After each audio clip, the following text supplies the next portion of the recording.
provides the passcode for the public who want to log in. All right. Okay, so. All right, Sarah, can you? We're live. Okay, we are live, Chair. All right, thank you. Let's call to order the meeting of the Community Advisory Committee for the Clean Energy Alliance for February 17, 2022. And let me ask Executive Director Boswell to give information about the passcode if anybody wants to log in and watch the meeting. Yeah, thank you, Chair Warden. So we do, if anyone watching would like to log into our Zoom webinar for the purposes of providing comments to the board, they can use the link on the agenda, but they will also need a passcode. And Sarah, if you don't mind reading off what the passcode, Zoom passcode is. Sure.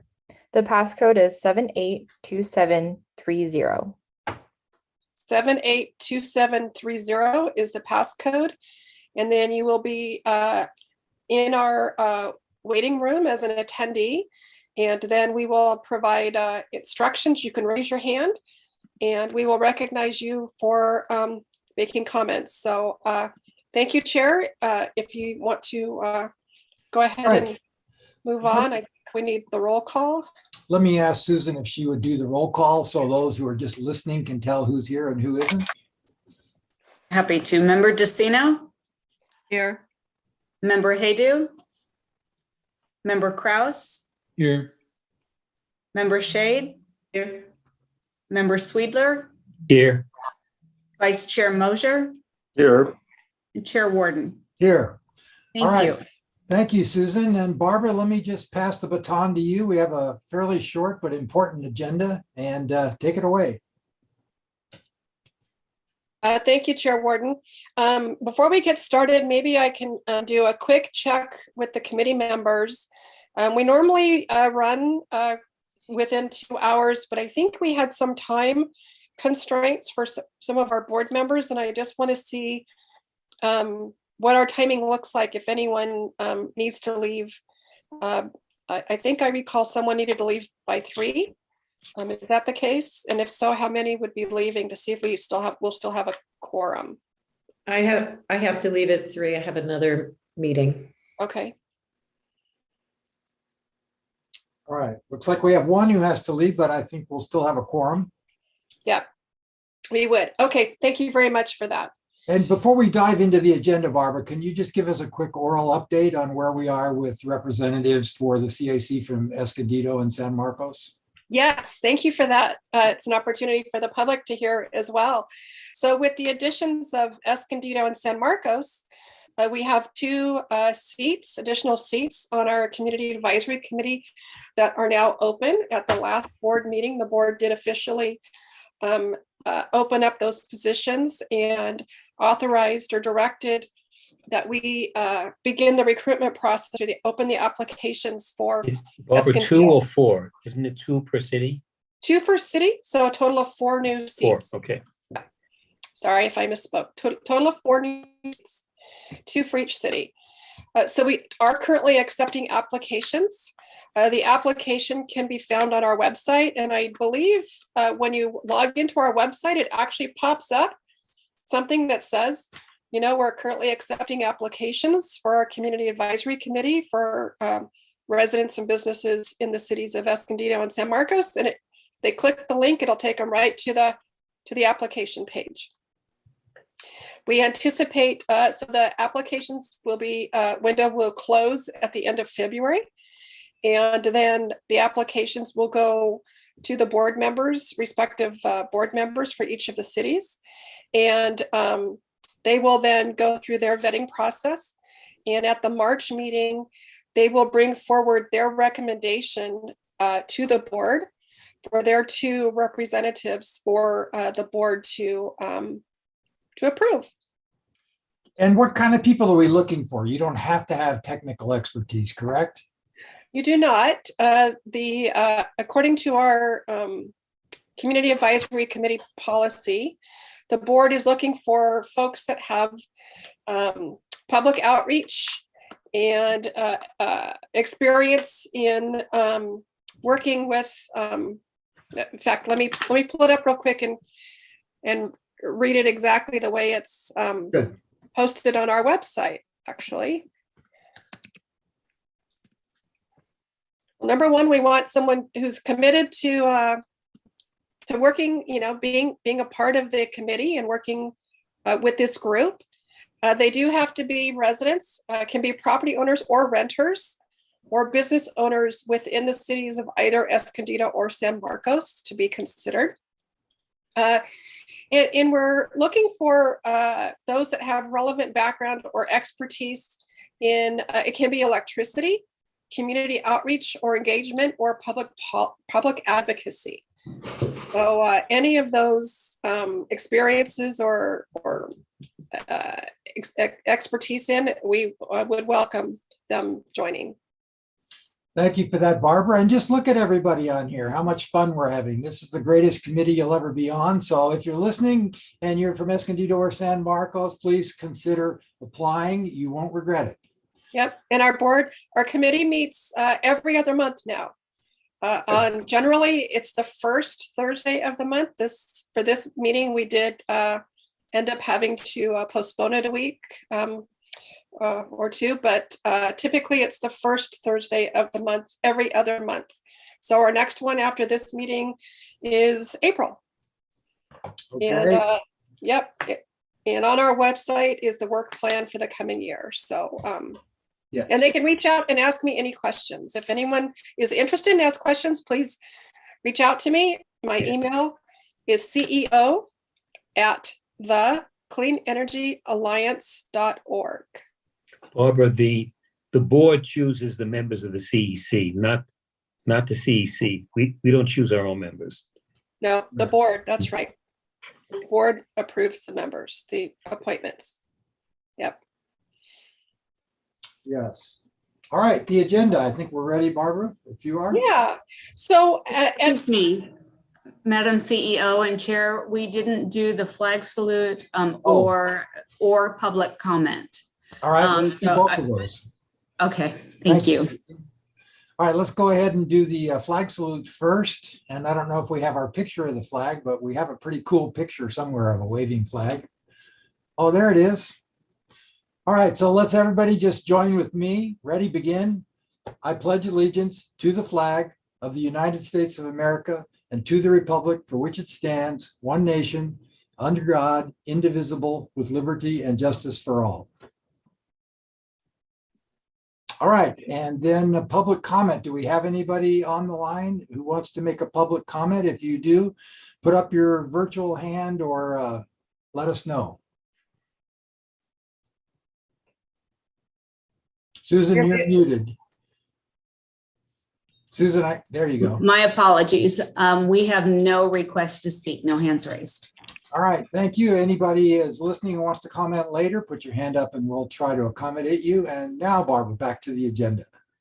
Okay, thank you, Chair. For a few comments first, the board did approve the work plan for the coming year for the Community Advisory Committee, and they did take into account the board's request for consideration of adding meeting more frequently. So we will be meeting every other month as opposed to quarterly. And they also approved the work plan as was recommended by the Community Advisory Committee based on our last meeting that we had, where the committee provided input as to what you may be working on for the coming year.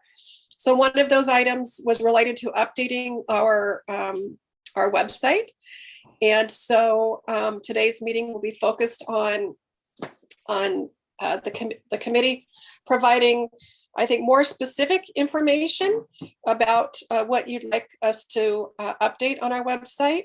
What I thought would be helpful is I will go through, I'll share my screen and we can look at websites of other community choice energy programs to see what type of information they have on their website.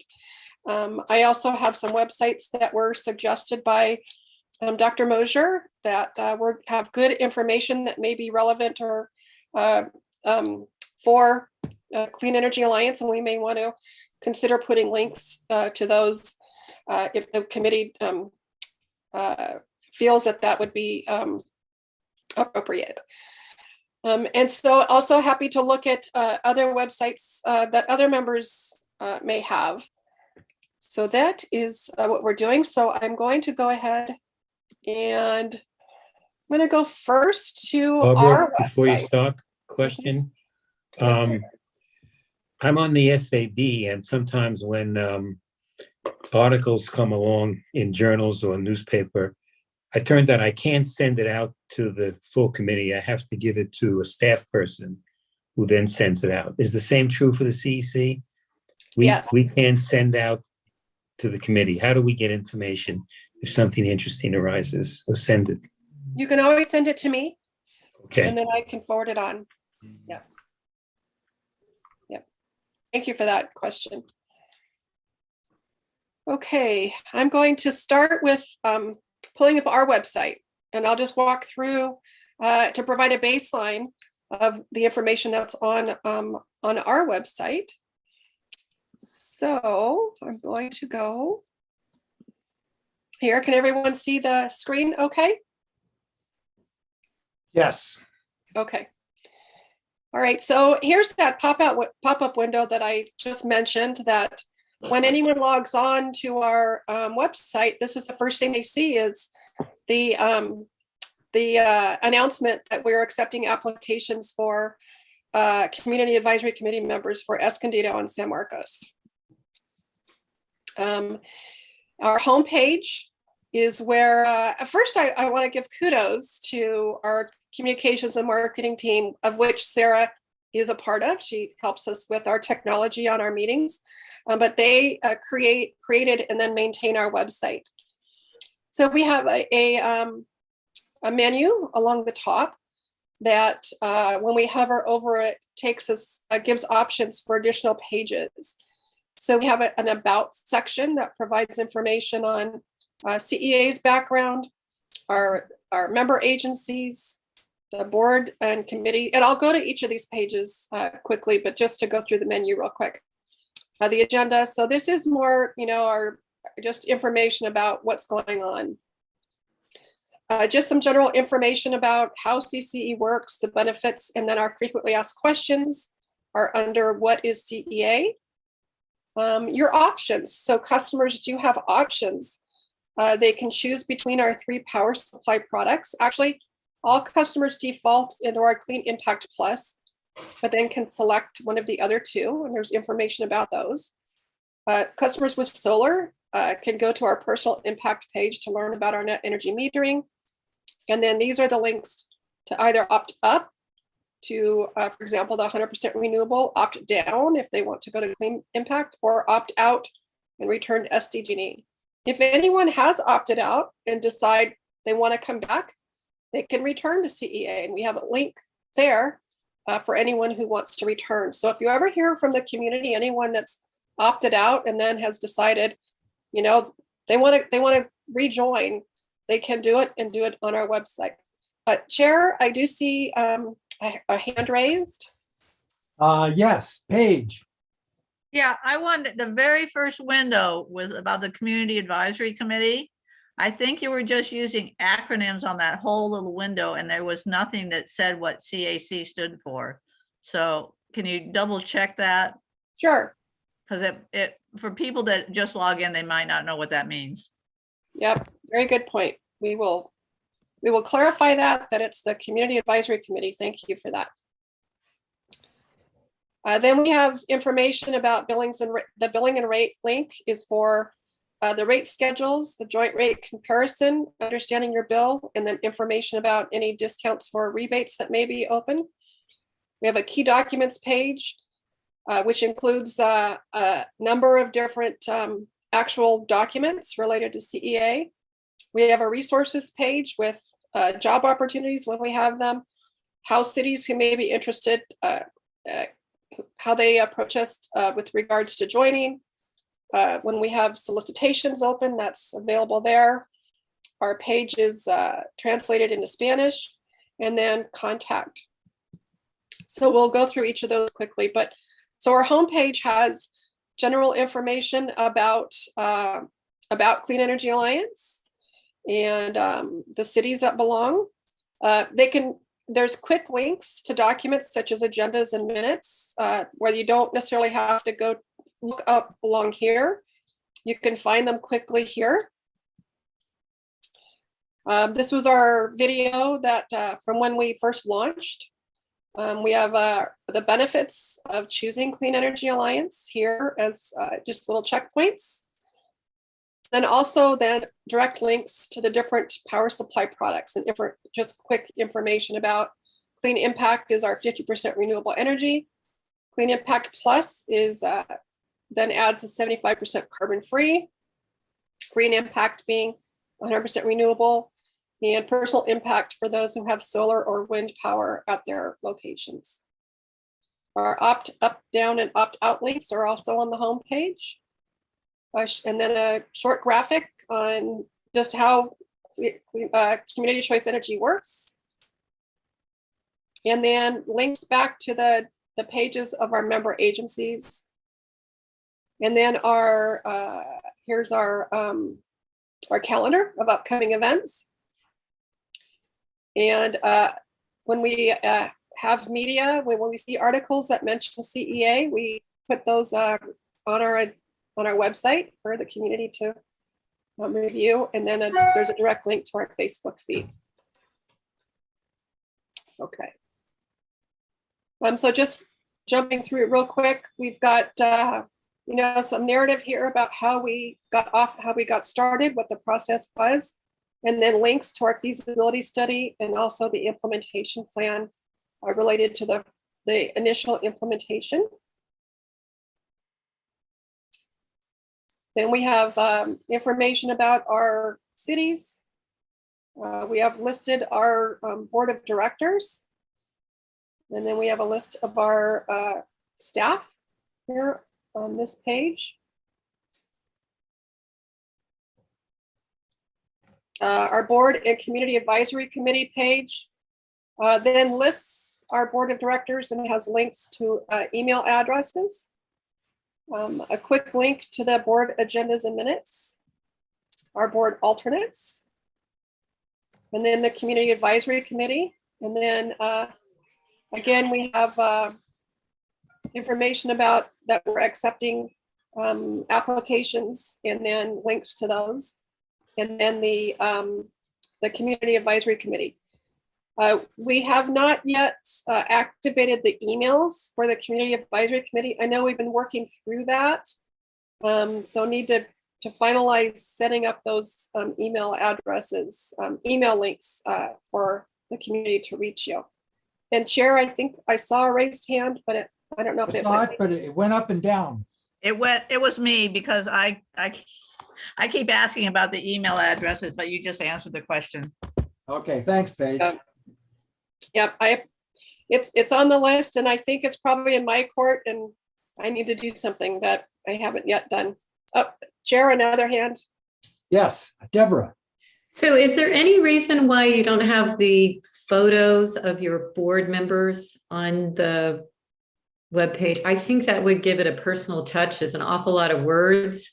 And especially if people are connecting with their local representative, I don't think it's needed for our board, the community advisory board, but I think it would be very helpful for key staff to have photos and also photos of the board members, maybe just a little bubble or something. Yeah, thank you for that. And it is something we have considered. We would like to have good quality photos, and under our current remote doing virtual meetings, we just haven't had the opportunity to set up photo shoots with the board, but that's something that will make a priority. I would imagine we're likely be going to in-person meetings here after March. Yeah. Well, I was just going to say any elected official, because I'm one as well, has a zillion headshots. So you probably, if you tell me one, everybody have a black background, they probably have. I mean, I would think to get it started, everybody would have something they could use. Yeah, I think you're right. Thanks for that. Yeah, I don't think it's as big as a hurdle as you're trying. I mean, that would be more staff time too. I would go with the other and just make it a little bit informal, maybe not a, not that they all have to look alike, but yeah. Yep, good input, good recommendation. Thank you. And then we do have our community advisory committee agendas and the policy, our work plan for 2021, which we need to update for 2022. And then the staff report that approved the committee. And I apologize for if it's moving quickly and making you dizzy. I know sometimes watching something scroll by is not, if it's going too fast. Okay, so our agendas and minutes. So we do have at the top link is our current Barbara, year. Yes. I noticed you had something that said language on the top. Is it translated to another language? Yeah. Yes, I believe that it can uses, and I'm going to ask Sarah to help me on that. Does it use a what does it use for translation? There's a This is drop down a menu. Google Translate tool that you may select a language and it will translate the website for you. Cool. Oh, really? Yes. Okay. So I imagine Spanish would be potentially useful for some people. Try the Spanish. What does that come up? There's French. There's French, there's Spanish. Huh. How about Vietnamese? Let's see how profound it is. That's not it. That's not a selection. The last one is Spanish. I know for our cities, there are rules about if a certain percentage of your population speaks a language, then you're required to provide it. And maybe there aren't enough Vietnamese to trigger that. I don't know. Yeah, but I would go back and revisit that now that we're adding 2 other cities. Yeah. We're gonna do Certainly that. Spanish is there. Yes. This Google Interesting. Translate tool has, I think it's up to 30 to 50 languages. I'd have to count, but I can easily just turn on Vietnamese, no problem. Okay. Yeah. All right. Thanks. I would just say that in that effort to expand the language access, I would make sure that it's representative of populations that we may have missed, not just a turn on, just make sure that it's reaching our new city populations. Yeah, thank you. I'll check into that. That's a good point. For example, if we pick up Oceanside, there's a pretty large Samoan population up there. All right, Barbara, back to you. Then we have our CEA news page, which again just reflects news articles and press releases that we have issued. So it's a great place to go back to if you think you've read something and can't remember really what it was. You can go here and see if we've got it listed. After reviewing the website today, and I landed on this, it makes me wonder if with the price hike at SDG&E, if we need to have like emerging issues or some way to, when that level of price hike happens to our customers, we have something on here or some way of making a statement about it or providing a document about it or headlining it on the first page. I think San Diego Community Power just raised their rates. Am I right? I'm trying to remember. Yeah. But I think a lot of people now are very worried about what that means. And maybe there's that's just one that I'm thinking of now. There may be others, but is there a way to do that without being a written article, but it would be an informational, piece or something that could be included?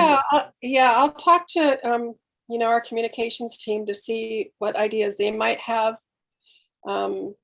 about that. I know that SDG&E has their recent rate increase was significant. Mm-hmm. And, transmission and delivery charges went up quite a bit.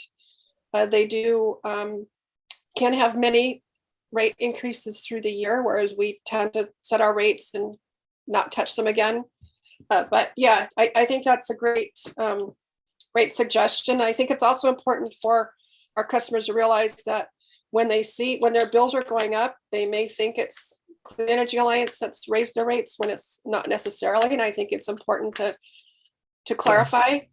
I mean, You know, I'm envisioning it as a Clean Energy Alliance statement on, recent adjustments as SDG or something like that. And I also feel like your legislative advocacy or advocate, whoever's in the know there, needs to be providing something about what's happening in Sacramento. I mean, I just think it's a missing piece if you're trying to be really transparent. Yeah, the most recent legislation that was affecting community choice energy programs was SB 612, which has, so we can do that. We don't have a legislative staff person. We have 4 staff people at the moment. Yeah.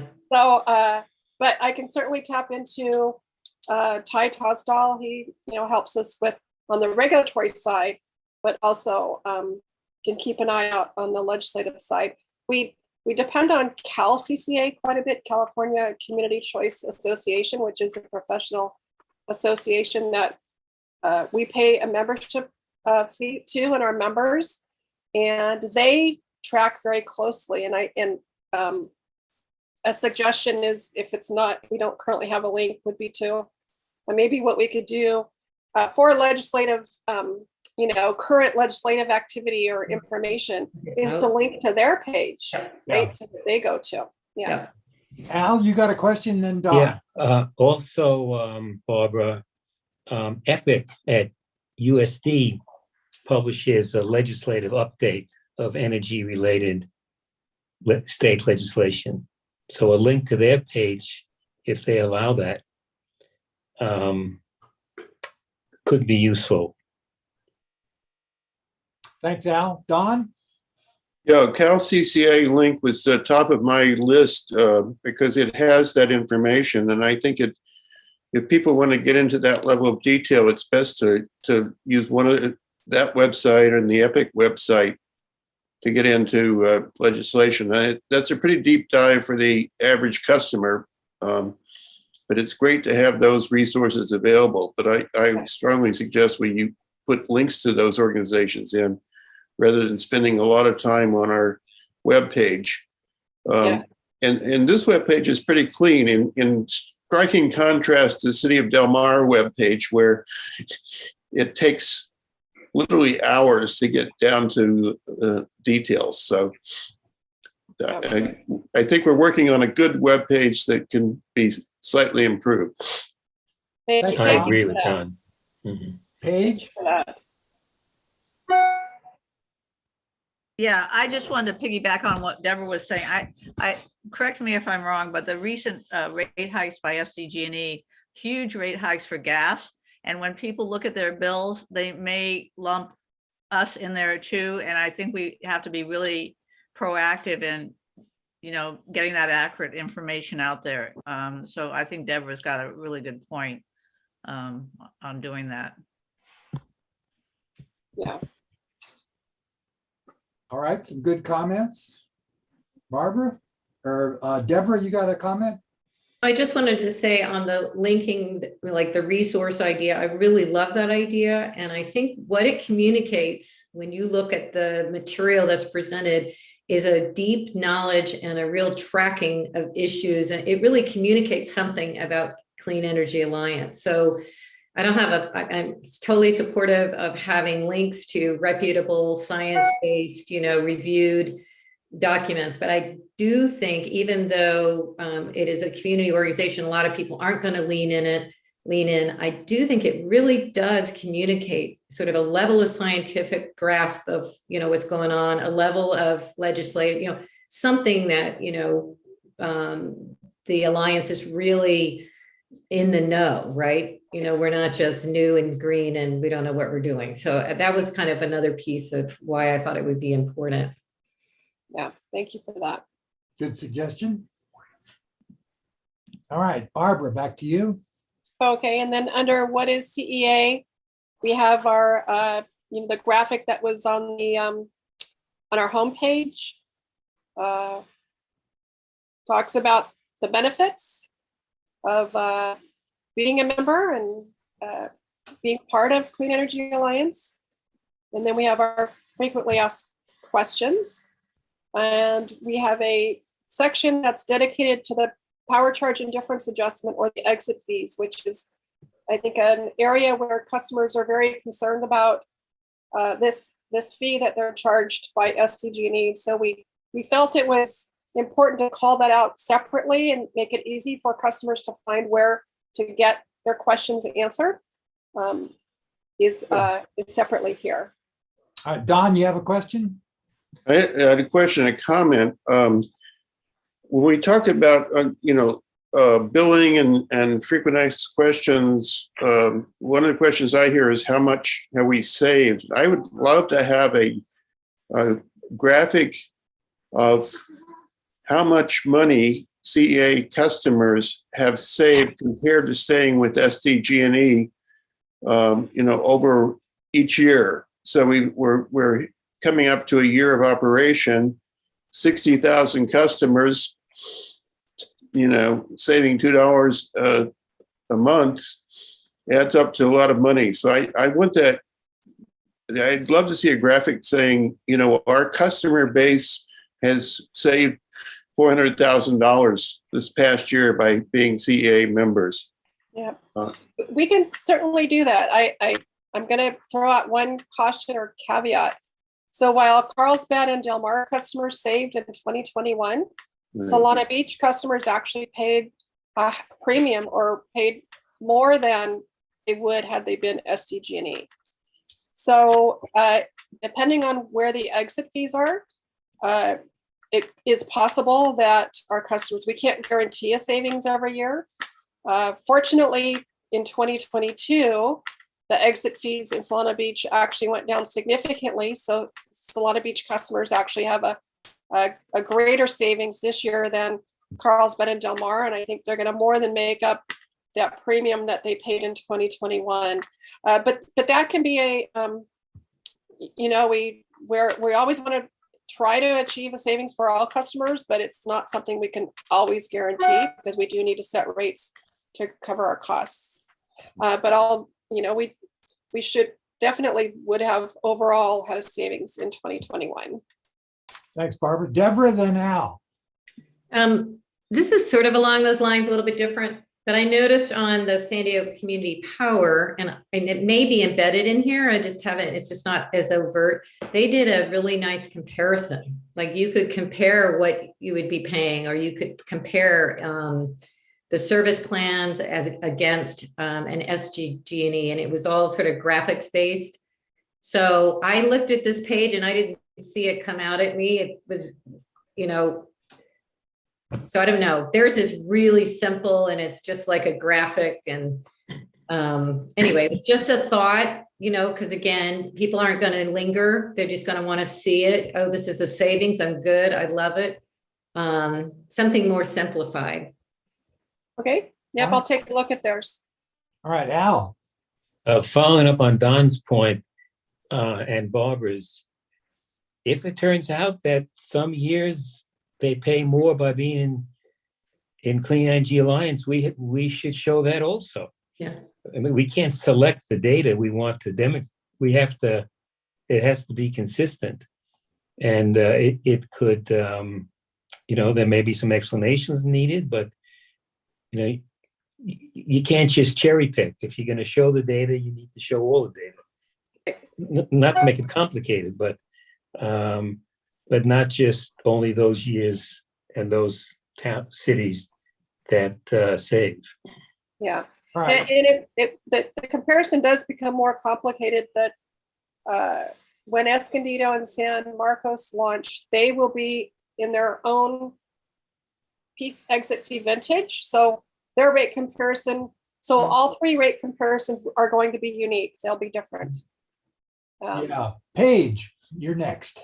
Yeah, I just wanted to that if you do what Deborah's suggesting, which is a good idea, but make sure you superimpose the clean energy percent of each of those providers, because too often in my mind, it's all about cost and it's not about the clean energy. So I think they need to be able to compare those as well. Yeah.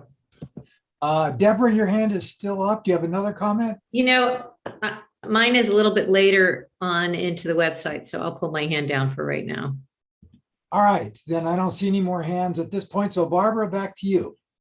Okay, Seth is waving his hand. He's not doing it. Who is? Seth, Oh, I'm sorry. I can't see Seth on my screen, but Seth, if you're waving your hand, the floor is yours. Thank you. I don't know if this belongs here or later on in the presentation.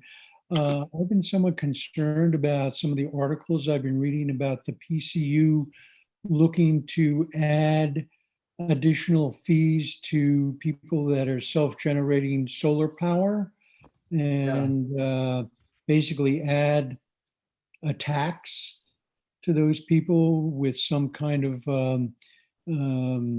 story that they're not paying their fair share because they're wealthy enough to afford solar. Has anyone heard the same things, and any comments on that? Yeah, and the board has discussed it, and it might be appropriate to have a link on the website to the board's position on the NEM 3.0 is what he's talking about. And it's a pretty complicated subject. And I'm not sure we want to debate it or discuss it today, but it is an important thing. And I know, Barbara, you showed there's a link if you are an NEM customer that gives you information, and maybe on the website already, maybe that's the place to link to our policy. And I know we, being the Clean Energy Board, sent a letter to the PUC on this topic, and we could certainly link to that. Did you pass a resolution? I think we just authorized the letter, but Barbara, correct me if I got that right. But the letter goes in considerable detail. And since not everybody sees eye to eye, the best thing to point to is the letter, which is the Clean Energy Alliance official position on this. yeah, great point. That the net energy metering 3.0 proceeding that all three of the utilities had filed requesting a significant, as you say, Seth, a significant change in the way those customers are charged and billed. And it would have had a significant cost increase to those customers. It has been, that proceeding has been postponed, and there's currently no new date that it will be before the PUC. We anticipate that we believe it should be significantly revised when it comes back, but we have yet to see what the new proposed decision is on that. Yeah, the short version of a very complicated story is, if you're a poorer person and you're unable to afford solar on your roof, you're paying SDG&E to maintain the transmission and delivery system. If you're a solar customer, you're using that system, but you're not paying in the same way. So that side of the argument is that it disadvantages poorer people, and that needs to be equalized from an equity point of view. The other side of the fence is we're trying to promote solar and get everybody to do it, and it's a beneficial thing, and that if they impose the fees to equalize it that the utilities want, it's going to kill solar. That's the short version of the debate, don't you think? I do want to caution this topic is not on our agenda. So Yeah, true. I think we shouldn't get too much further in on the NEM 3.0. Good point. Let's just leave it that if you think it's appropriate to put some kind of link to something on the website to it, that'd be great. All right, Deborah, then Al. Okay. So this did bring up my topic about net metering. Again, going back to the San Diego Community Power website, they have a header that says programs. And if you drop down, it gives a very, very easy to read, easy to understand, very graphic, presentation of what net metering is and how it affects your bill. And it's really well done. And ours is a word paragraph. And I think that that's where I'm seeing some differentiation. I love the simplicity of this website, but I think graphics tell a really powerful story when you're talking about social media. And they did a really great job. Their second program is the feed-in tariff, the FIT program. And I don't know a lot about that one. I don't know where we are on that. But anyway, I just wanted to say that that would be a good model for developing a more robust information piece about that, so that as that keeps coming up in the legislature and issues are coming up, people would have a better understanding of how that affects their bill and how it would affect being part of their personal impact. Anyway, you should look at it if you hadn't had a chance to see that. Point noted. Thank you, Deborah. And just to with regards to the feed-in tariff, that will be coming before the Community Advisory Committee at a future work plan to develop. And it was one of the items, community solar and feed-in tariff works with the community solar, was one of the items the board or the committee had identified as a top priority. And so we will be bringing that back at a future meeting. All right, Al, you have your hand up? Yes. One thing, somewhere on the website, we need to indicate that it isn't just that you're getting potentially lower bills from SDG&E, but there are other benefits to CCAs. Particularly, the profits remain with the cities if profits should develop. And that's a very different model than the profits remaining with the utility. But we need to show that somehow in maybe graphic form. Even if you might pay a little bit more sometimes, the other positive element of a CEA is that the entity retains the profits and that can be used for other projects. Is there anything in there that sort of clearly shows that, Barbara? We didn't identify, that's a great point in that speaks to local control, but I think we can do a better job about what are we controlling? Yeah. You know, talk about local control. Well, that control is the type of energy, right? The renewable percentage, but also, use of the dollars, any net surplus that we have. Yeah. Then we have control over how those are spent. I think that a graphic that can show over time, 1 or 2 years or longer, at least potential profits or potential funds that can go back to the cities in addition to the lower rates. And this could also deal with the fact that you might have higher rates, slightly higher rates, but you still get benefits. Yeah.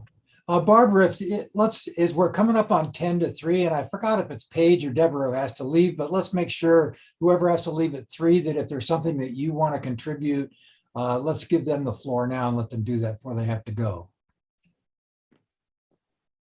Was it Deborah? Deborah. Am I the only one? I think I'm the only one who has to leave. I have a board meeting at 3 o'clock, and it's going to be interesting. So one thing I just wanted to say, I really feel like the price comparison idea and the net metering, all of that. I think that what we have on the website is a start, but a paragraph that describes what I'm choosing versus something more graphic that, just something that speaks to me as a customer, I think, that's just a content sort of, graphic designer issue. It's not because we haven't put the information out there. I think it just could be presented in a more usable way for consumers, especially since, again, we are relaunching technically to people who are not involved in a community choice energy. Right. And we really have this opportunity now to sort of retool it so that it is really easy to understand for potential customers. So that's all I have. Everything else, I thought, like I said, it's a great website, I think, but there are some areas where we could be stronger in our messaging and transparency. All right, thanks for that, Deborah. And hopefully you can stick around for another 9 minutes or so. And Barbara, back to you. We'll keep going. Okay. So jumping on the options, again, the same call out buttons for the options available to customers. We have our 3 power supply products, and each of those buttons takes us to a page that speaks to it, but also gives the buttons for opting up to either a Green Impact or Clean Impact Plus. It does bring up information on what a customer needs in order to use to self-serve to make different selections of power supply products.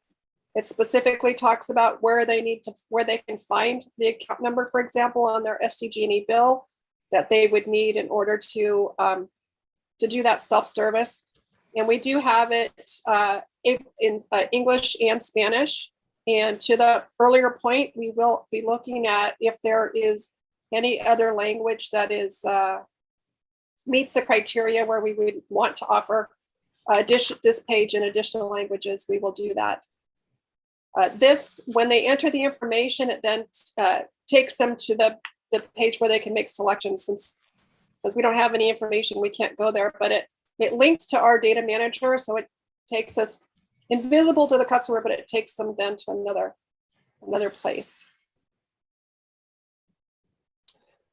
To our committee member Shade's comments, this is our net energy metering page.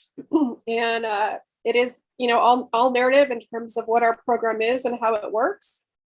And also talks about how they enroll. If somebody is planning to put solar on their rooftop, they do still apply through SDG&E.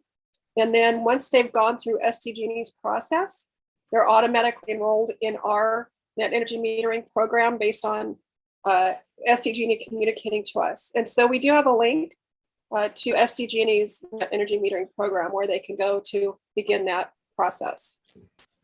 Paige, do you have a question at this point or a comment? Yes, I just want to know, I didn't read through this page, but I know that I'm a net metering customer and I opted up. Is there a link on this page to do that? A link to opt up? Yes, it's over here on the right. Well, no, can you do that on the page as a net metering customer? Can you do it on the website? I called in. Yeah, it's right here. Yeah, it's right here. It says opt up. Even if you're a net metering customer. Yes, all Okay. customers. Yeah. All right, got it. Yep. Maybe a little caveat on that page that says, if you're a net metering customer and you want to go to 100% for that, you could just hit the opt up button. Sure. Okay. All right, thank you for that. Back to you, Barbara. Just making a quick note here. I'm turning my page for more notes. I appreciate all of the feedback, and I'm happy that Sarah's probably also taking notes, and she works very closely on our website. On the billing and rates page, we have links to our rate schedules. So we can go to the residential rates. These are our current rates. It provides the time of use period, so the exact same time of use periods that SDG&E has. And then it lists the rate schedule and then the summer and winter rates, because we do have seasonal rates, as does SDG&E. And then we also have the commercial rates, and that takes us to the same information. And then with the commercial rates, and then we have the joint rate comparison. So as a community choice energy program, both SDG&E and Clean Energy Alliance are required to jointly prepare what's called the joint rate comparison and have it available on our websites. And we must do it within 60 days of any rate change. So we're in the process of updating it for the January 1st rate change.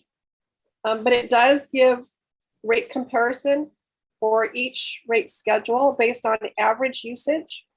And as you saw in the rate schedule, we have summer and winter rates. We also have time of use rates. So these are, we're just showing, you know, on average, an average generation rate. SDG&E has information about how much usage is done in the summer, how much in the winter, how much is peak, off peak. And those are all blended together to come up with this general average number. So nobody's going to be able to find 0.07945 cents on their bill or on our rate schedule because it's a blend of the higher summer rate plus the lower winter rate based on how much of our usage is summer versus winter and how much at all of the different times. But the methodology is the same for each of these products. So it is an apples to apples comparison. So, you know, you can see on average, an average residential customer on Schedule DR, the average bill was $149.88 for rates that were current as of November 1st. And that's for our 50% renewable compared to SDG&E's 31% renewable, which is $151.13. So we do have the renewable percentages. I think, Paige, it was your comment to include in there the renewable percentages, but I think we can do a better job of bringing it up to the front and bringing it maybe to the top of the screen rather than being buried on a schedule like this. So we'll work on bringing that forward and having it be a graphic on our page, on the opening page. Chair, we have a hand up. All righty, sorry. Don, you're up, and then Paige. Yeah, on that chart, I thought SDG&E was stopping their eco-choice program. Is that official or not official?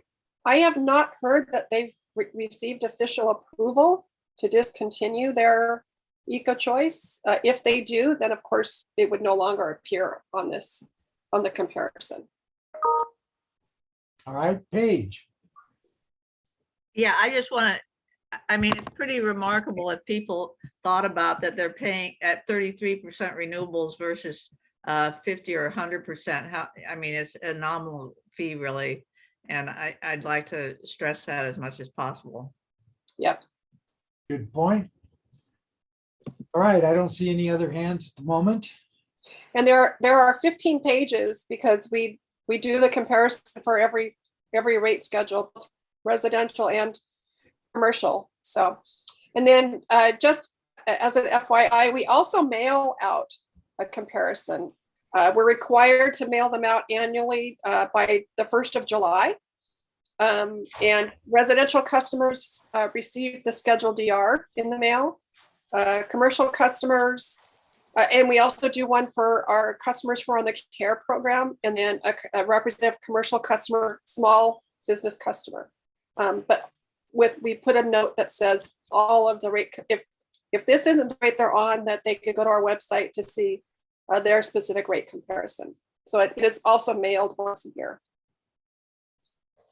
I have a question, Chair. Go ahead.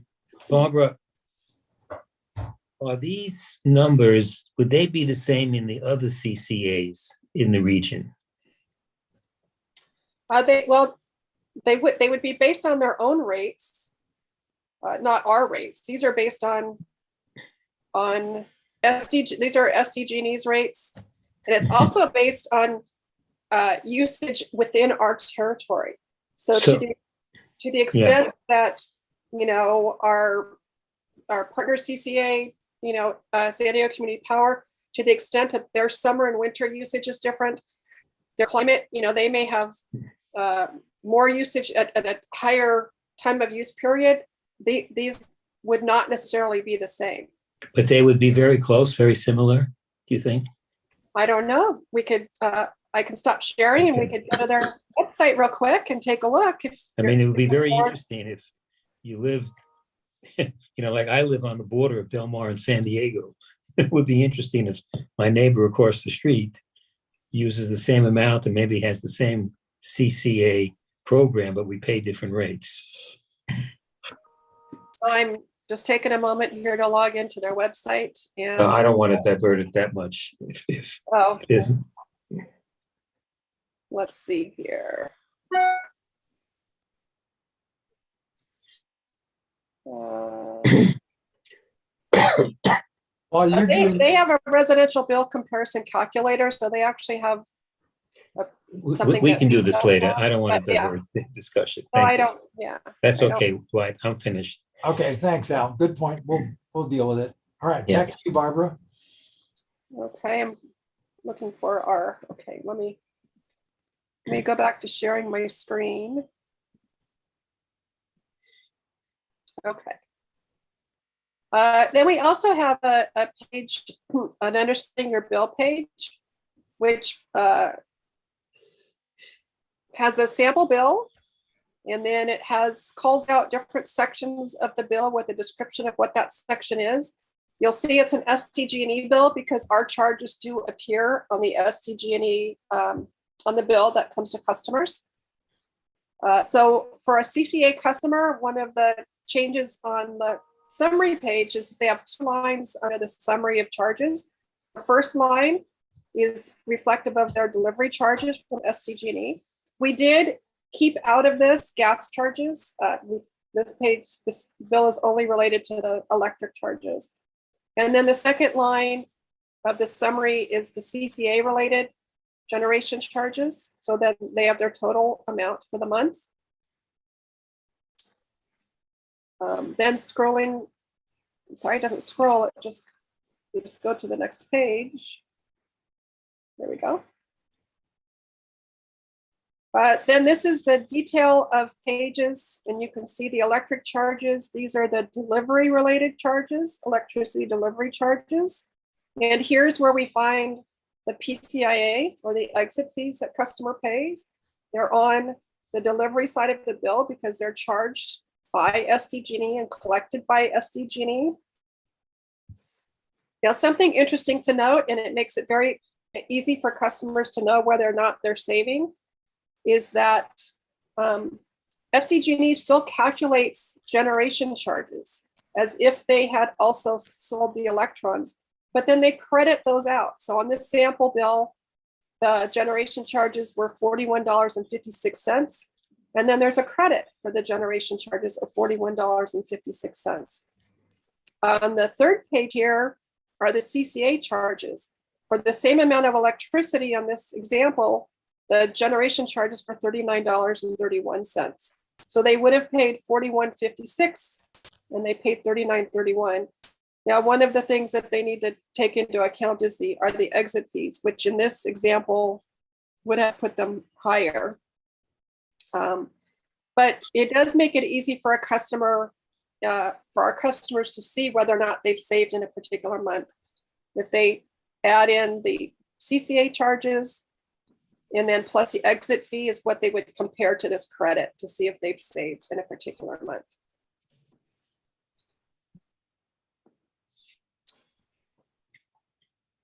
Okay.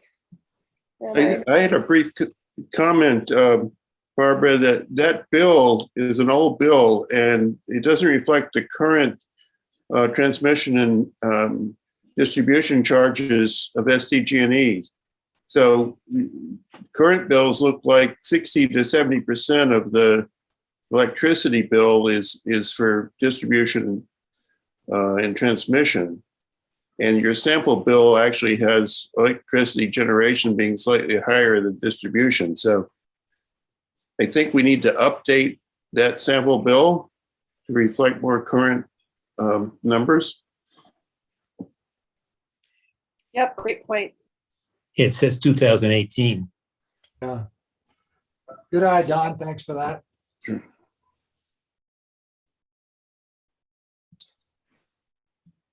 Okay, and then under discounts and rebates, we talk about the care, FARA, and medical baseline discount programs that are available to customers. These are administered by SDG&E, and they're discounts that are applied on the delivery side of the bill. However, they are still, when a customer becomes a CEA customer, they still maintain those discounts. They don't lose them, and they do not have to reapply. So they don't have to start over. If they've already applied and have been approved, they stay enrolled. And then if somebody is not sure whether or not they qualify and are interested, this link takes them back to SDG&E's page for them to learn more about them. The key documents page is actually a page that we've just started working on and revising. And so this has a lot of really great information about CEA. So we have some general topics here or sub headlines. We've got finance and budgets. And here's where a customer would find our audited financial statements. And we've got our 2 fiscal years financial statements. We also have our links to our adopted budget here. We have a policy section where all of CEA's policies that have been adopted can be accessed.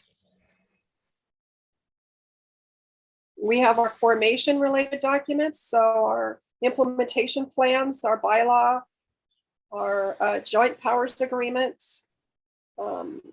all of our feasibility studies and various reviews that were done that led up to. So some of these were done by the North San Diego County cities when they were first looking at community choice energy for the region. But because Carlsbad and Del Mar and Solana Beach were included in those, we've included those as well. And then just other studies. So anything related to the initial feasibility or that supported formation are fit here. These are the 4 mailers that were mailed out to customers as part of the implementation.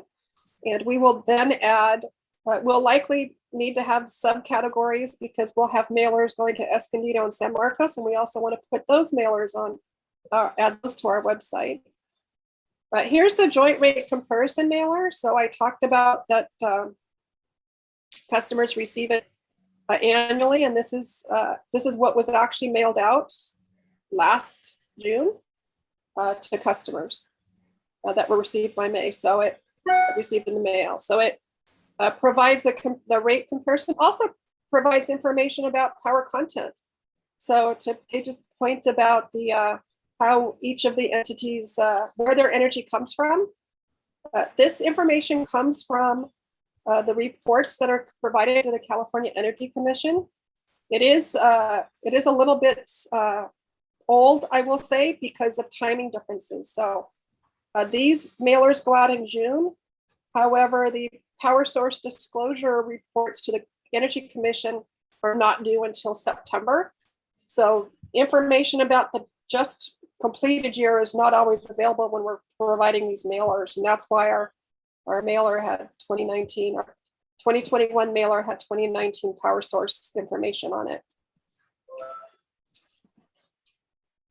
Okay, let me navigate back. So as a load serving entity, we're required to provide what's called to the PUC, what's called our integrated resource plan. And we're also required to post it to our website. So we have our 2020 reports that were submitted in August of 2020. And then we provided some updates on October 13th. And so those are here as well. So we'll continue to be adding those as those are filed with the PUC and posted, then made available to the public through our website. And then we have a power charge and difference adjustment fact sheet. This actually is a graphical representation, tries to explain the power charge and difference adjustment or exit fee in a graphical nature. And again, I have to thank our folks at Trippepi Smith. We worked really hard on trying to come up with how we could graphically explain this power charge and difference adjustment. I think it does a pretty good job. So for customers who want to know more about it, we have this information available. It's up on the back is frequently asked questions, and we need to update it with our members, and then the graphical representation of the fee and information about it.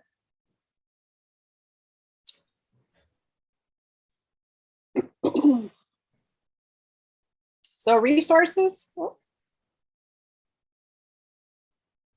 Well, it's taking us to key documents, so we'll have to fix that. But if we had job openings, it would be listed here. Information about joining CEA. Gives a button here, but it talks about CEA. Key question cities have is what's the voting structure, and our voting structure is each member city has equal voting. We don't have a weighted vote, so we call that out specifically on our webpage.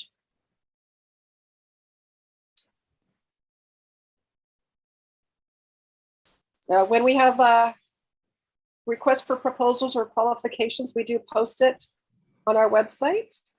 This most recent one was for power supply. We have what's been called a midterm reliability requirement from the PUC that we needed us to procure additional energy, and so we did an RFP for that. We also have a place for prospective vendors. If they want to do business with us, they can sign up on an interest list, and then we would be sure that they received future solicitations.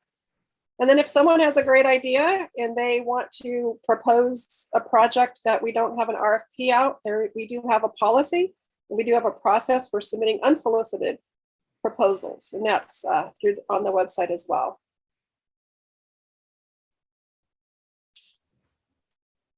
We have information about privacy rights. So we have are held to very strict standards with regards to protection of customer information and customer usage.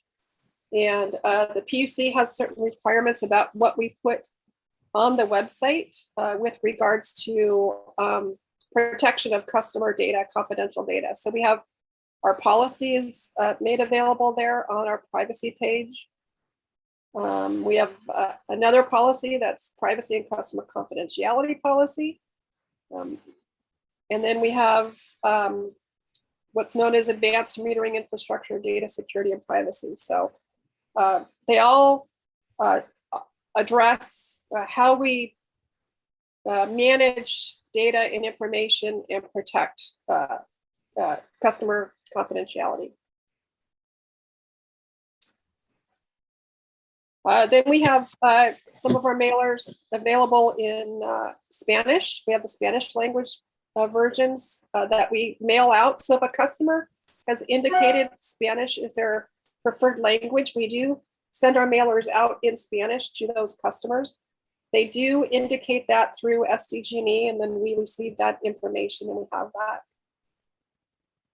Also, our launch mailers that were sent out, we also did have Spanish language versions available of those as well. And we'll make sure that if there is another language in Escondido and San Marcos that would result in us needing to transcribe our mailers into another language, we will of course do that and make that available on our website as well.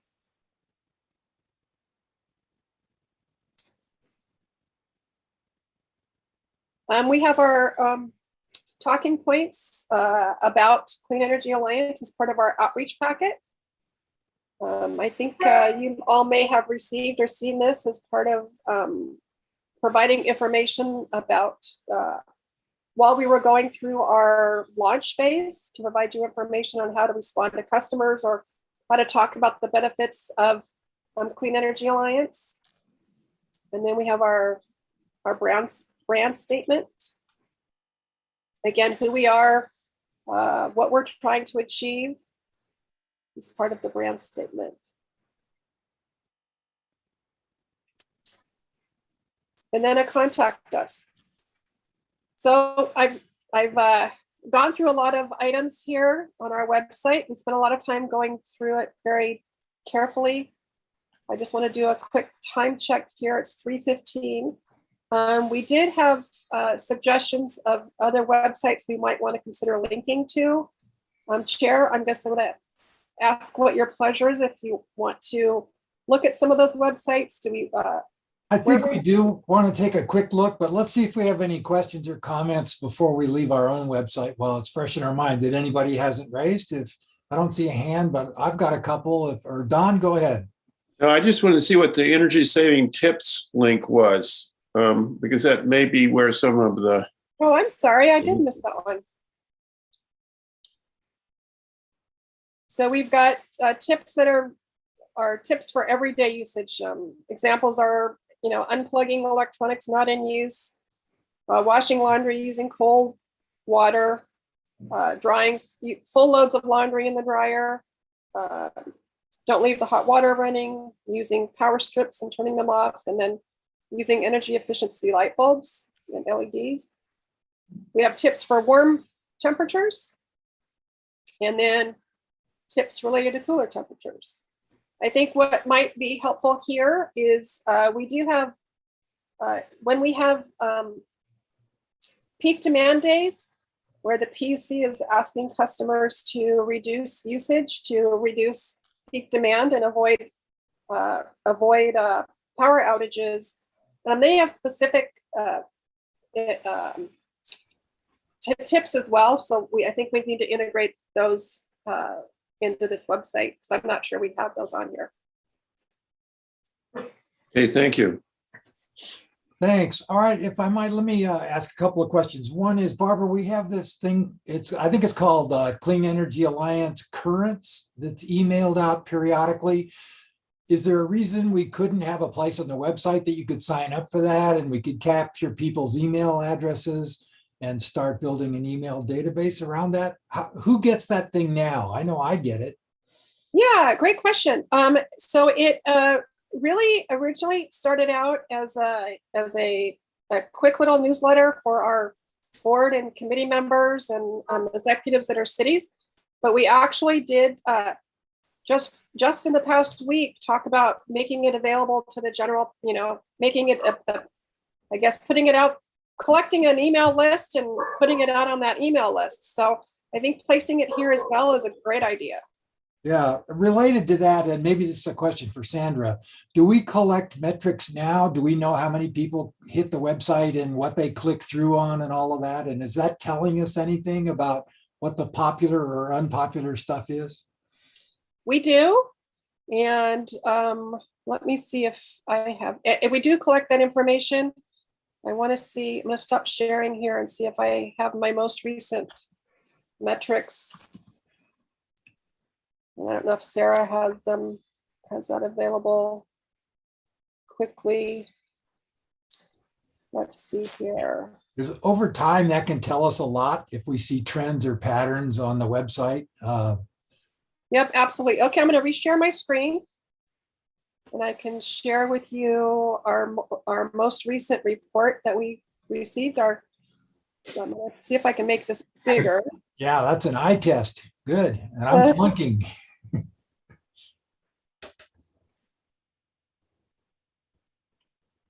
Okay. How's that? Is that a little bit Yeah, better? now I can see it. Yeah, no, this is good. Okay. So it looks at all of our social media. So it looks at our Facebook, our Instagram, our Twitter, YouTube. This is what we call our monthly dashboard that our friends at Trepepi Smith put together for us. And so this first part just looks at, how many followers, so how many people have either subscribed or liked our page. It goes back to January of 2021, so you can see, how much we've changed and what percent growth we've had month to month. This is an area that we really want to grow. We do have links on our website for folks to subscribe or to like. If you all haven't yet become a Facebook follower or a Twitter follower or a subscriber to our YouTube channel, I strongly encourage you to do so.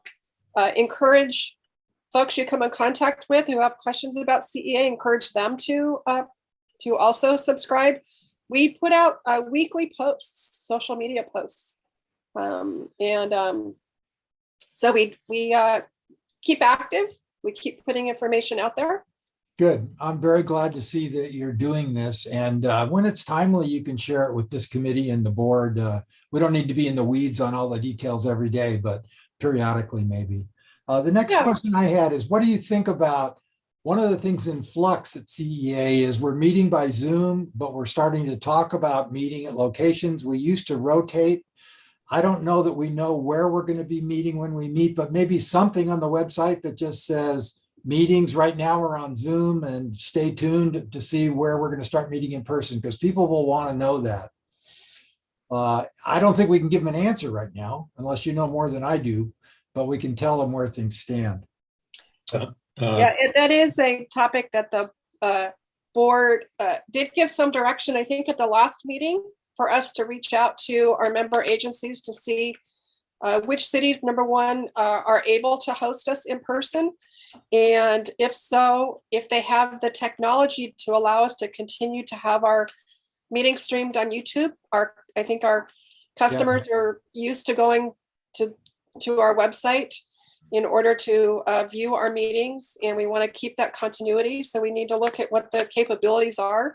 So we've been tasked with that, and I hope to bring back information about that soon. Yeah, well, just consider whether a short statement right now on there explaining where we stand would be helpful. Al, you had a question or a comment on this? Yeah, topic? this may not be the most popular suggestion, but should we even talk about not continuing on the Zoom meetings? In some ways, there's many advantages to it. One being reducing greenhouse gases and getting to all the meetings and going to different places. Yeah, Does anyone have any feelings about that? that's a great point. So we're this committee, as well as the Clean Energy Alliance board, are required to follow the Brown Act with regards to open meetings. And currently we are under exemptions, specific exemptions for the emergency while we're under the emergency protective measures.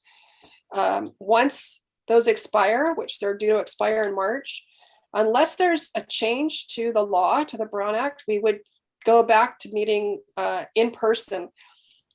There is a provision for when a board member or a committee member needs to remote in either video or telephonically, but whatever location you're at, it must be accessible to the public, and we must notice it at your location. So there's very specific requirements. I know other groups that or boards that I'm on, this discussion is taking place. But if we'll have it too, but the bottom line is the CEA board that's going to decide. We're going to have to follow the law, but if we're compelled by it, then it's a moot point. Okay. They'll make the choice. Right. Barbara, a couple other things quickly. One on the rates. It's so complicated. There's so many different categories you can be in that at least consider the possibility of, on the face page, pulling out, say, a typical 3-bedroom home in Carlsbad using a typical amount of energy in a graphic thermometer. What would they pay SDG&E? What would they pay us? And then 2 more thermometers. How much green energy would they be producing with SDG&E versus us? Because I think what a lot of people want to know is it a better deal for me from a greenhouse gas point of view and a money point of view to go with CEA? And I think the answer is yes to both. But man, you can get a headache trying to read those rate charts, trying to figure out what exactly your rate is. So I'm just planting that seed, but I recognize how hard that is. A couple of other quick comments. One where on the page where it talks about NEM, I get that, but it would be, I think, a good idea to just put rooftop solar over the top of that. Not everybody knows what NEM means right out of the box. And with regard to part of our world is buying energy, and we're doing that all the time. If somebody was interested in that part of what we do, is it available through the website? Is some of that public that could be available if somebody wanted to see it? Are you talking about the contracts that we enter? Yeah, I'm talking about if somebody said, well, where are you guys buying your power and what are you paying for it? Yeah, we have some pretty, a lot of the terms, when we enter into our power supply contracts, the suppliers that we're dealing with, we have generally very specific confidentiality clauses in those agreements. However, we are looking at and many of our contracts, we're dealing with suppliers who have multiple projects. And so we're not necessarily buying from one. It can come from any of those sources. However, one of the things that I've been thinking about is how we can maybe do a map that shows, where, for those contracts that are tied to a specific location, being able to show dots on a map. That's a great idea. Yeah. I certainly don't want to get into confidential information, and I don't want to try to keep up with all the contracts that are changing all the time. But if we could just tell people we're looking for institutional size solar, some of it's in the desert, we're looking for wind power in these locations, that kind of thing, I think could be helpful. I had one other quick comment, then I'll go to Don. And that is on one of the pages, I think resources, there was a list of things down the right, but they weren't in alphabetical order and they didn't seem to be in any logical order to me. That if there's a logical order, I think that should dictate, and if not, probably alphabetical order to make things easier to find. Don, you got your hand up. Yeah, I just have a simple request. The metrics for most climate action plans are greenhouse gas equivalence reductions. And so if we can get that data from CEA, that can help with CAP updates. And it'll also is another metric showing how clean we're being and how close we are to getting to the state GHG reduction goals. So I'd like to see that, up top on the first page, or at least easily accessible. I did have one other question, probably for Sarah, but Barbara may know. Do we have a system for archiving and keeping the changes to the website as we make them? So that if we needed to go back and see what we said last year, we could do that? I don't know, Sarah? I'm trying to think here. Not per se. I think that a lot of the times the content that we provide for the website is made in Google Docs, where we do have trackable changes. There's no sort of archive system for updates to the WordPress websites. So the way that we could save that content, if we do need to go back and see what was written previously, we should probably conduct those changes in Google Docs and then move the content over to the website. Let me just plant the seed and just ask, and you can not do this if it's a lot of work, but take a look. If there is an easy way to archive and keep records, I think it would be helpful as we move forward to be able to see what we used to have on the website, particularly if we get challenged by somebody over something. Sure. All right. Yeah, do that. Anybody else have any comments or questions about our website, meaning Clean Energy Alliance page? No, I have a other question I have for Barbara. Okay, why don't you go ahead, and then if we got some time left, we'll ask Barbara to quickly show us some other websites. Okay, I'm just wondering on two different fronts. First of all, probably about the time we're meeting next time, we'll be really close to Earth Day, and whether or not and I'm guessing there'll be more outdoor events and whatever, whether or not we should not be pushing for advertising for some of these events, having tables, I know my city is having something, and whether or not I should just offer to represent CEA there. And along the same line, whether or not there are events in Escondido and San Marcos, so we can help market CEA, because we're probably more knowledgeable than most of their residents at this point. That's a great question. What do you think about that, Barbara? If we had some sort of a toolkit, and maybe CEA owned an Easy Up, and CAC members could go out and show up at these kind of events. So this, so I'm going to say this topic wasn't on our agenda. I know. Right. I've made some notes, so I'm going to follow up on it and can get back to you. All right, fair enough. Fine. All right, thanks, Barbara. And then if we've got time, if you need to cover anything else, or if not, show us what you got for other websites. Yeah, let me go to, I have a couple of other websites, CCA websites.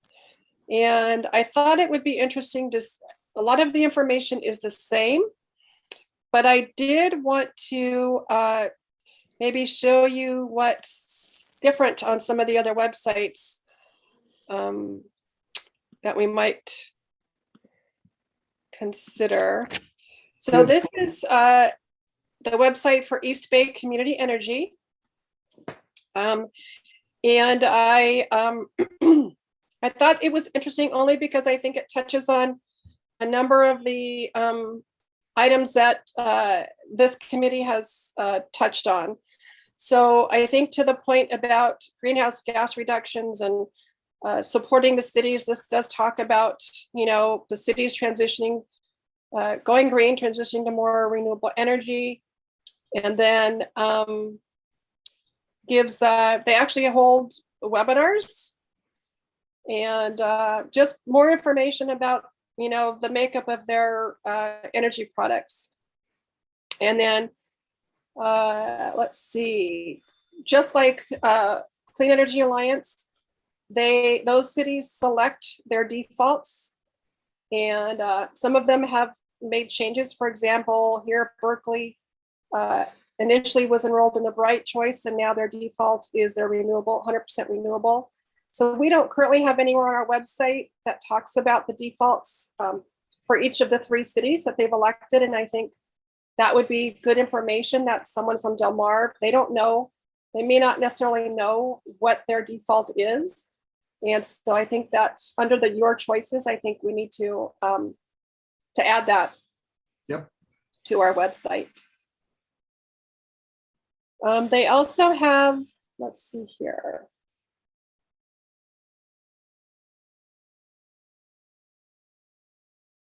This is their comparing their options. And I think this speaks to what we were just talking about, how our joint rate comparison is in a PDF document with 15 pages.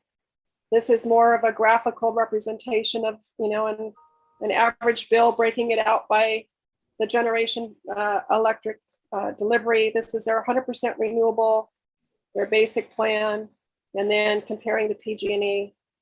So I think this is, so that the committee, you know, I think I've heard many of the committee members talk about making it easier to find and showing just, you know, one general average customer. Maybe we have an average residential and average business, where it's, you know, right up front. And then they also have, this also shows the energy content. So speaks to the comment about, you know, having that also, you know, right up front about, you know, what kind of electricity are you getting, you know, on with your bills. Yeah, I like those. They're much easier to follow. Yeah. This one, I think, responds to your comments you just made, Chair, about locations of, you know, where the electricity is coming from. Now, this is a CCA that's been in, you know, business for a bit longer than we have, so they have a number of different projects under contract, but it does list, you know, their projects, and in some places they have, you know, pictures of it. Everyone likes to see pictures of things. So as we, you know, as we get more projects, I think having a way of showing it, I still think a map might be kind of interesting to see where it's all coming from.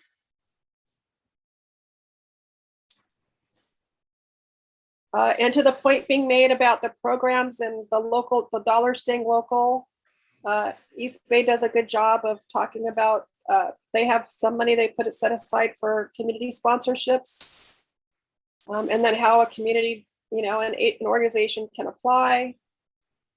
And then highlights, I think, of prior sponsor money. And then this talks about different community sponsorships and highlights the recipients, which is quite a list. Wow, look at them all. Yeah. Here, this speaks to the comment about savings. So since, you know, their customers on it, the annual customer savings is $10 million since they've gone into existence. And That's exactly the kind of statement I wanted. yeah, okay. Yep. Let's see, and then they have information about saving energy. So They've got links about solar and backup storage. So I think, this might be good information to have. I think we had talked about at the last meeting, having resources on our website to give information to customers about how they can transition to cleaner, transition their energy use. So they've got information about different solar and backup, and here's where their net energy metering is. So for the point just made that not everyone knows that net energy metering is solar, related to rooftop solar.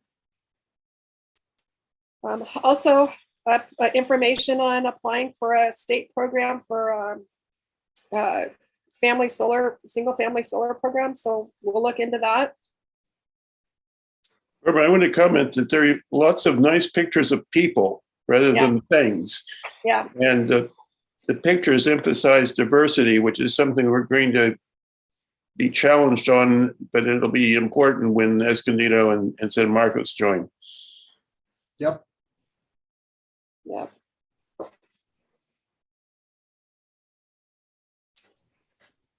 They have a program that supports electric vehicles, so they've got information there about the electric vehicles. But I think they just also do a good job at just talking about electric car basics, right, and what models are out there.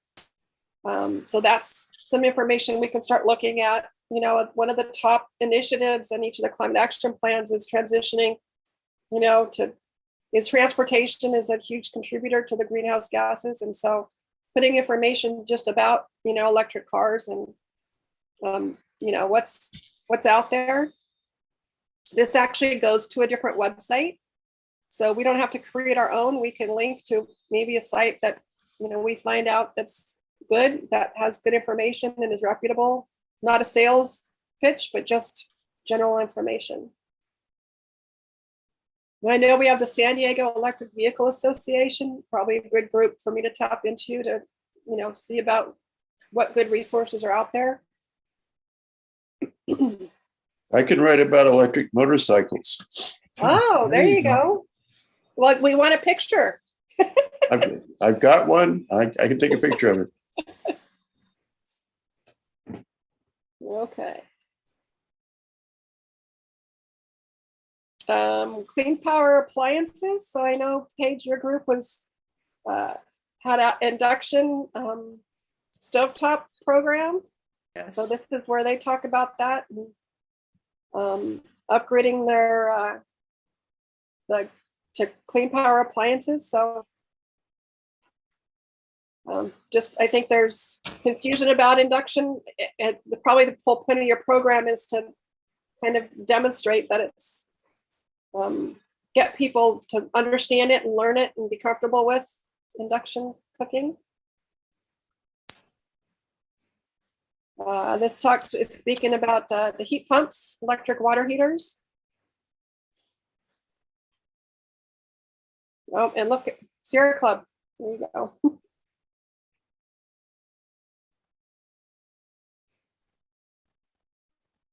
So they've got some great resources for people on their website that I think would be good for us to consider putting on our website. Yeah, good stuff. Yeah, It triggered in very me nice. another thought. Do we have on the current website a link or a tie-in directly to the climate action plans for the cities that are members? And if we don't, maybe we should. I think each one of the cities, including Escondido and San Marcos, an important part of their climate action plan is community choice. So maybe something that said how Clean Energy Alliance is helping your city meet its climate action plan goals or something, and with a link. Yeah, no, that's a great recommendation. We can certainly add that. All right, other thoughts, comments on websites while it's all fresh in our mind? And I think I speak for everybody, a compliment to Trepepi Smith and Sarah and Barbara.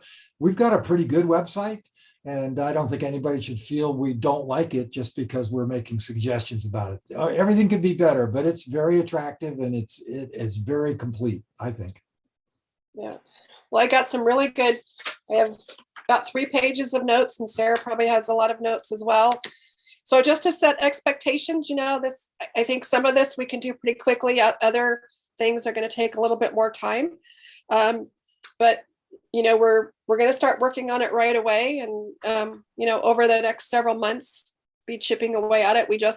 As I mentioned, we just updated our key documents page, and it's a lot easier to navigate. It's a lot, I think it's a lot more streamlined.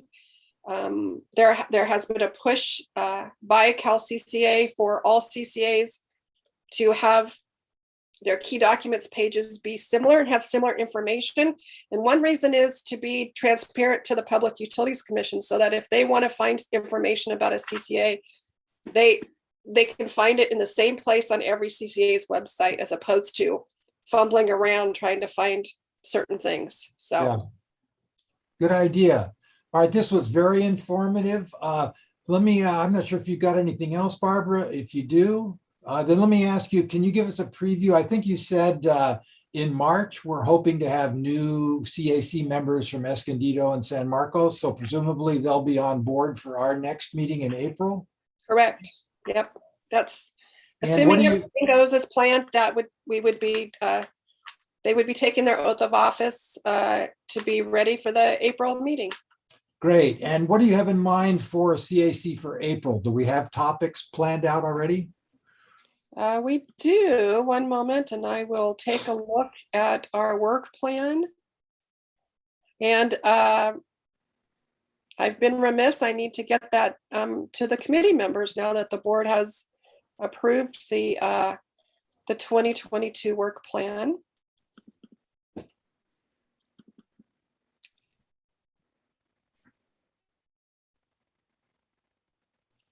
While you're looking, can I just ask you a question? And that is, are we 100% tied to that work plan? Are there any chances that we might want to agendize something, for a future meeting, or how does that work? Yeah, that's a great question. So the policy does state that the board sets and approves the Community Advisory Committee work plan. Our chair does provide a report out to the board after each meeting. And I think if the committee would like to request the board approval for you to add something to your work plan or a topic, it'd be certainly appropriate for Chair Warden to include that in his report. They wouldn't be able to approve it right then and there, but they could give direction to bring it back for approval at one of their next meetings. So there is a process. All that to say, there is a process for adding to the work plan. It just would have to go back to the board for approval. And I'm happy to do that. And I think things that would require staff time or money are going to be viewed in one perspective by the board, and things that don't require staff time and money, if we wanted to do something on our own, I think they're going to be much more receptive. That's my own take. But given the fact that we only meet every other month, that we should have time to get, if there was something like Dwight, you're saying that didn't cost anything, to get it in your report to the board and then approved at their following meeting before we meet again. Does that sound right? Yeah, and Barbara, jump in if I get this wrong, but if we want to do something that doesn't cost money or require staff time, unless it's weird, I think I can just kind of, as part of a report, inform them that we're doing that stuff. But if we want to ask to do something that isn't in the work plan that takes time and money, then we're going to need a more formal approval process. That's my suspicion anyway. Yeah, I think that's generally correct. I mean, you're all free to do what, in whatever work or research or activities that in the end would support CEA. But if it's something that's developing a recommendation for the board, or something where, we're doing something more at, I think we would want, I don't see the board not approving something.